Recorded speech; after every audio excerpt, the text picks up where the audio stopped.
যথাযথভাবে নিজের রেজিউমেটা তৈরি করো। দেখো যে তোমার রেজিউমে যেন এটিএস ফ্রেন্ডলি হয়।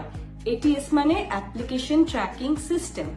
তো তোমার যে রেজিউমেটা, তোমার যে কোনো বড় কোম্পানিতে যেটা হয় যে অধিকাংশ ক্ষেত্রে রিক্রুটারদের দেখার আগে এটিএস আগে দেখে, এবং সেখানে এটিএস এর নিজস্ব একটা ফরম্যাট আছে। সেই অনুযায়ী যদি কোনো রেজিউমে হয় সেটা কেউ অ্যাটলিস্ট রিক্রুটারের কাছে যেতে দেবে, না হলে আগেই বাতিল করে দেবে। তো মানুষের চোখ অব্দি তোমার যাতে রেজুমেটা পৌঁছয়, সেই জন্য তোমাকে এটিএস ফ্রেন্ডলি রেজুমে তৈরি করতে হবে।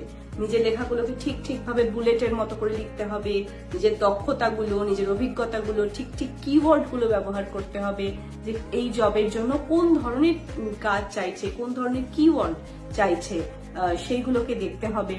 তারপরে নিজের ব্যাপারে ঠিকভাবে লিখতে হবে, অ্যাকশন ভার্ব ব্যবহার করতে হবে, এবং কোনো রকম বাহার দেওয়া চলবে না রেজিউমেতে।